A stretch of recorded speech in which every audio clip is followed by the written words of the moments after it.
Hey everybody, the question for today is, do you lose weight training for an Ironman? Well, if you haven't already watched it, I have just posted a video about trying to lose 5 pounds in 30 days as I started training for my 70.3 Ironman coming up in July. So the answer to the question is absolutely yes. Yes, you can lose weight while training for an Ironman. But you've got to be very methodical about it, and there's a time and a place. So the time that you want to try to scale back, if you're trying to lose a few pounds, the time that you're going to want to try to do that is in your beginning training season, anywhere from December to, or even November to February, March. Those are the 5 months where you can put yourself into a calorie deficit every day and try to maintain and manage or lose weight, depending on what your needs are.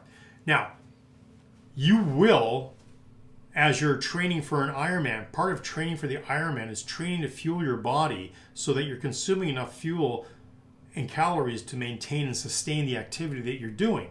So you might think to yourself, oh, I went out and did a training session today for 3 hours and I burned, 2,500 calories.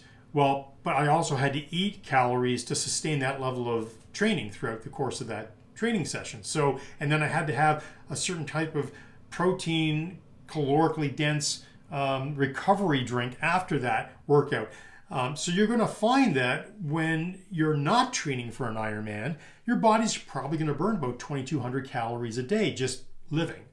If you add exercise on top of that, well, there's another 5 to maybe 700 calories for exercise per hour. Again, most people don't do that. So if you think about how do I lose weight training for an Ironman, for me, and again, I just put this into a video, and I'll post that video here at the end of this video. I'll put a link to it. The trick was this. The scale will lie. The scale at home, your bathroom scale, is measuring water. Okay? Your water goes up or down. What's in your bowels goes up or down on a day-to-day basis. It's very inconsistent. But when you go get a DEXA scan done and it measures body fat and percentage of body fat, that's more accurate measurement of, are you actually gaining lean muscle mass or are you burning body fat? Now, I will say this, the math behind losing weight is 1 pound of fat is equivalent to 3,500 calories. So if you want to lose 1 pound of fat over the course of a month, then you've got to be in a 100 calorie deficit situation every day with your caloric intake. If you are trying to do what I did, which was to lose 5 pounds over the course of 30 days, and I did the DEXA scan at the beginning and I did a DEXA scan at the end, what I found was that even though the math suggests, based on, because I tracked everything that I ate and everything that I did from an exercise standpoint, I tracked it all, I measured it. And the math suggested that I should have lost 5 pounds. In reality, I only lost 3 pounds, and my body fat percentage did go down substantially. So the point is, when you're thinking about how to manage those calories, you have to remember that as you're training, your body's adapting. And if you're doing any strength training and building lean muscle mass, that weighs more than fat. So when you look at the scale, it's a little bit deceiving. It's just not a black and white answer. So the question that was asked is, do you lose weight training for an Ironman? The answer to that is yes. You can easily lose weight training for an Ironman, but you've got to be really, really careful that you don't consume those calories that you burned back in a way that's not going to be healthy for your body. So I've talked about this in other videos where, triathletes look at food as fuel. We look at food differently than the regular normal person. We look at food as, what do I need to do to sustain myself for the next 15 minutes or hour of activity? Because when you're out running on the race course, let's give you a story or an example. Let's say you're running, you're on the run course, and you can see there's a hill coming up in the distance. Now at this point, by the time you get to the run course, your body is depleted of any glycogen, that's blood sugar in your body that it would normally be consuming for energy.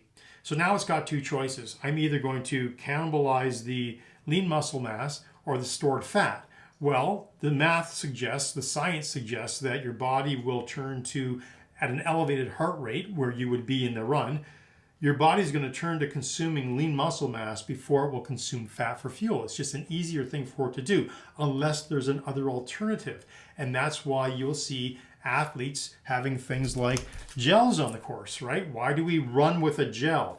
Why do we get Coca-Cola and water or Gatorade and water at the aid stations? Well, if there was a hill in Ironman Mont Tremblant, it's a great example. The hill was about a 12% grade, which simply means it's kind of steep. And I live on the Niagara Escarpment, and we've got 12% grades all along the escarpment. So that's an easy thing for me to train and contextualize as I'm training and seeing this on the course. A lot of athletes struggled with that hill. For me, here's how I handled it. I said, okay, I'm about 10 minutes away from that hill. I'm going to make sure I've got glycogen in my bloodstream to get me through that hill. So about 10 minutes away from that hill, I took my flask that had my backup Coca-Cola in it, because I can get it from the aid station, but I have backup on my fuel belt. I took that flask and I took a big swig of Coca-Cola. Then I downed one of my gels, right?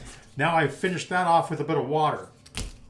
Why did I do that? Because I knew there was a big hill climb coming, and all of that liquid easily goes through my stomach wall. It becomes available in my bloodstream as energy for my body to consume. So if I was sitting on the couch watching television, would I pop a gel? Would I drink a glass of Coke? No, because it's going to turn to fat, right? That amount of sugar is just literally going to turn to fat and get stored as fat in my body. But when my body's at a certain elevated heart rate and my metabolism is just cranking along, and I need energy because I've got no more stored up glycogen or blood sugar for my body to consume for fuel, now I've got to think about, what am I going to eat to sustain myself? So again, as an athlete, we really think about food differently than the average person. You might think, I'm going to eat because I'm bored. That might be how you're thinking about food for the day. Or I'm going to eat this because I want variety in my life.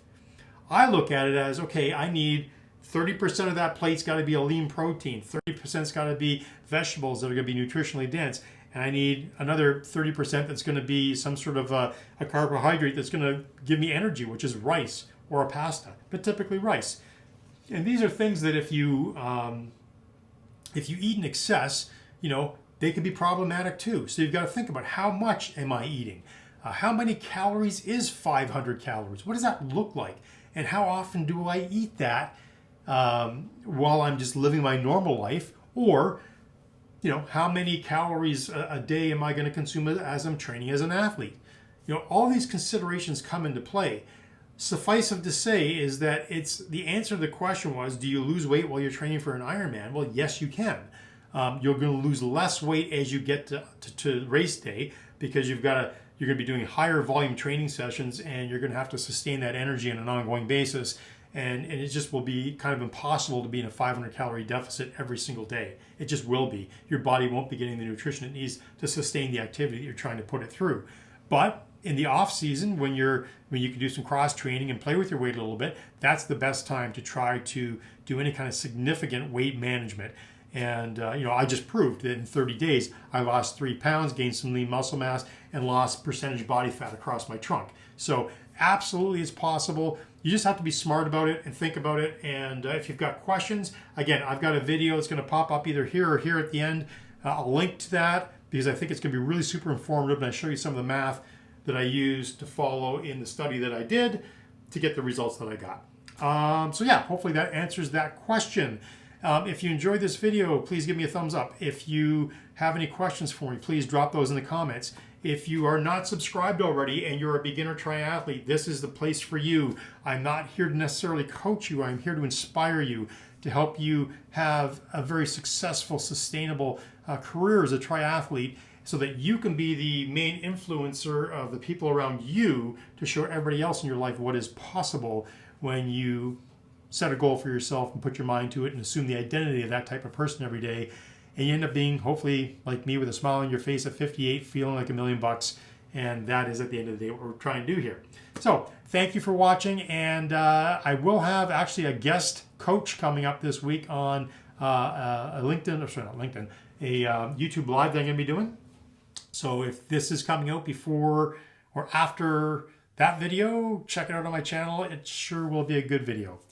Thanks, everybody. Hopefully that answered your question. Bye for now and safe training.